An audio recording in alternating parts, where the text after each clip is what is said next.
am atop Perlin, which is the Museum of Natural History, and there's a restaurant on top. At the end of a week, which was fascinating, at the Beacon 2025 conference here in Reykjavik, Iceland, on a beautiful Saturday evening, and I'm with a gentleman who is a biophysicist or geochemist as well, yes, and who is a senior research scientist, Mr. Benton Clark, or Dr. Benton Clark, at the Space Science Institute in Boulder, Colorado. And you gave an interesting talk. It was one of the talks I did get to see. You had a fascinating slide of the Mars samples that have already been collected. right. And there were 24 in that image, correct? In that particular image, there are actually a few more samples in the meantime since that image, yes. And let's talk about the diversity of that image. I use that image because it shows all the samples and it shows the color pictures of the very end of the cores that we take. This is the portrait they take just before they close up each tube as documentation. However, the instrument that I work on analyzes the composition of these cores.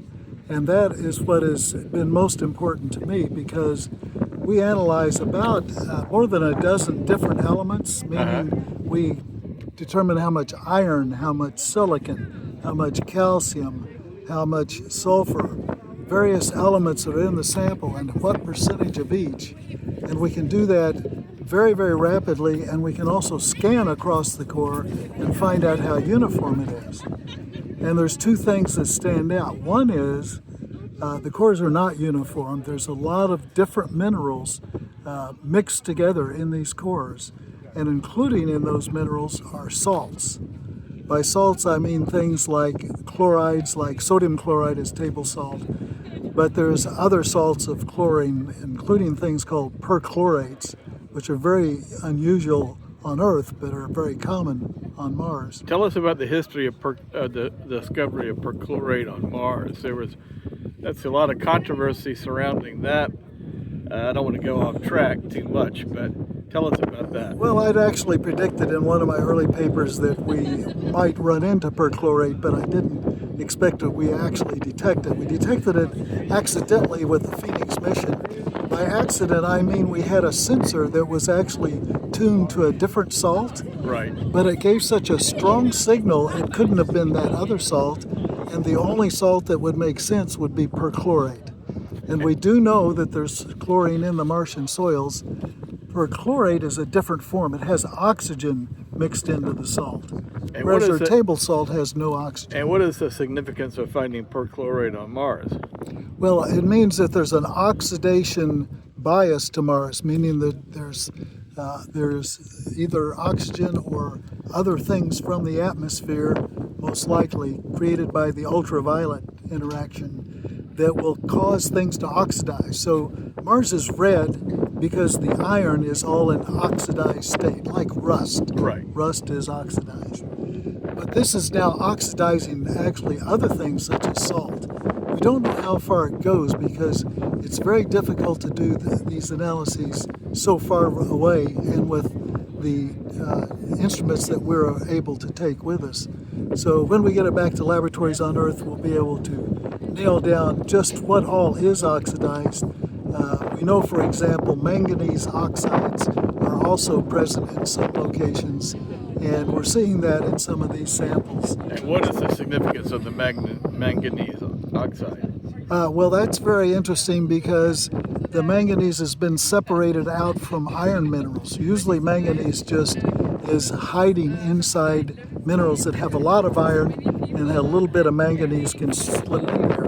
But it means that it's been separated out, and that only happens if you've weathered the rock with water, and you may have had even to use acid to get these minerals, these constituents out of the rock. So let's talk briefly about the diversity of the cores. You say you have all types of salts. So you were surprised by the diversity of the cores, correct? I was quite surprised in the long run that it seemed like almost every time we did a different type of sample.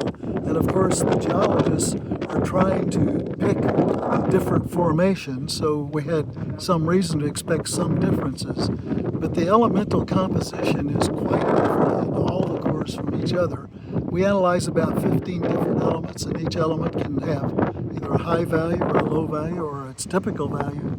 And we're just seeing that there's a huge variety. So what that means is we're getting a sampling of quite a few different activities on Mars. When volcanoes go off, they create certain changes in minerals. When water interacts with minerals, like in lakes or rivers, and we picked a lake, as you know, Right. it can change the chemistry as well.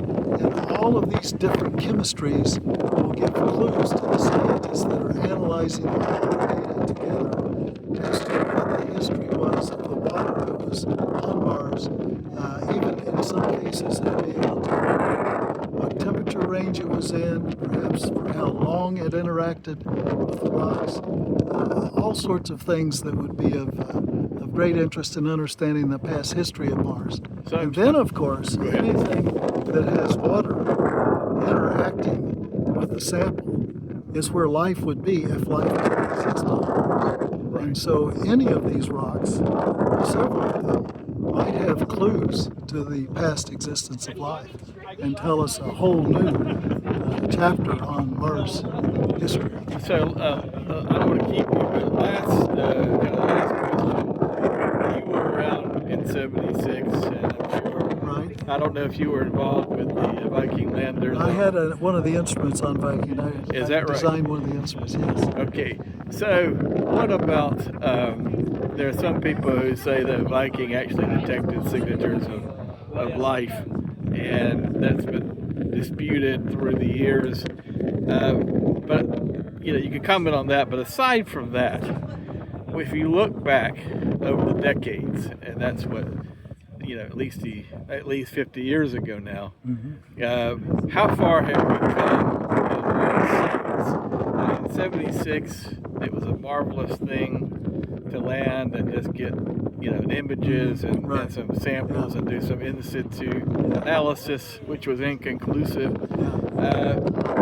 Looking back now over the 50 years, how far have we come in understanding Mars? Well, I think we've come a huge way, and the big breakthrough really was going to Viking missions.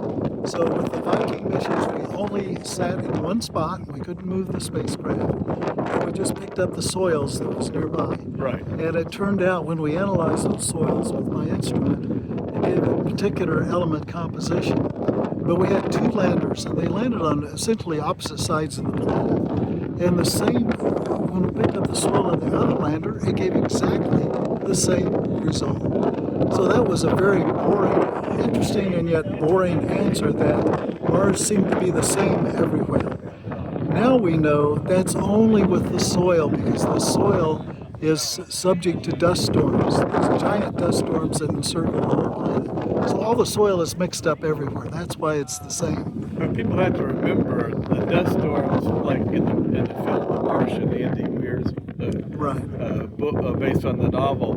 People don't realize that Mars only has an atmosphere of less than 1% of that of Earth. Correct. And someone actually told me, someone I interviewed, they said, if you were standing on the surface of Mars and, you had your face to the wind without having an astronaut's helmet, and you had a windstorm on Mars, it would only feel like a feather striking your face. Is that correct? Or That might be correct, but it does get so thick with dust in the atmosphere that you're only going to be able to see maybe 20, 30 feet with any accuracy. So it does get very obscure. So the power, the torque from the wind. Well, that's simply because, as you said, the density of the atmosphere is low, so the amount of air that's hitting you, the weight of the air is less. Is less, Yeah. but it still has a big effect, is what you're saying. Oh, yeah. So what's next? We're a little bit hamstrung now with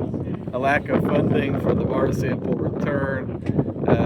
What should we be doing next? Well, we definitely need to go ahead with the Mars sample return project, and The longer we wait to really start it in earnest, the more it's going to cost, and the longer it'll take to get the samples back. But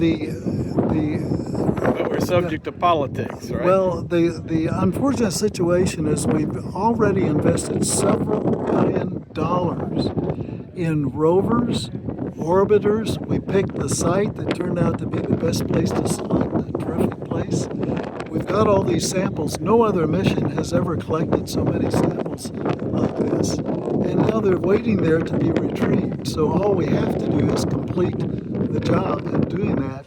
And that will mean we will have the samples back on Earth where we can do analyses that are essentially 100, 1,000, some cases 1,000,000 times better.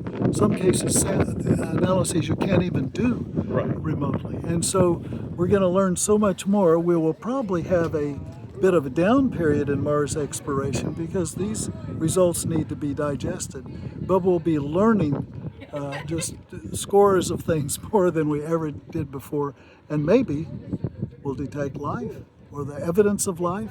Maybe we'll find it's not. Maybe it's a pristine planet. But we need to answer this question. Humanity has been going on for centuries. We're busy looking for life on exoplanets, and here we have a planet we can actually go to.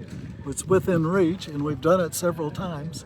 We know how to do it. We know how to launch rockets off of planets. We haven't built the Mars rocket yet, but we know how to do it. And so all we need to do is proceed and bring those samples back. So thank you so much, Benton. A great interview, and you really kind of gave us some context. Okay, good.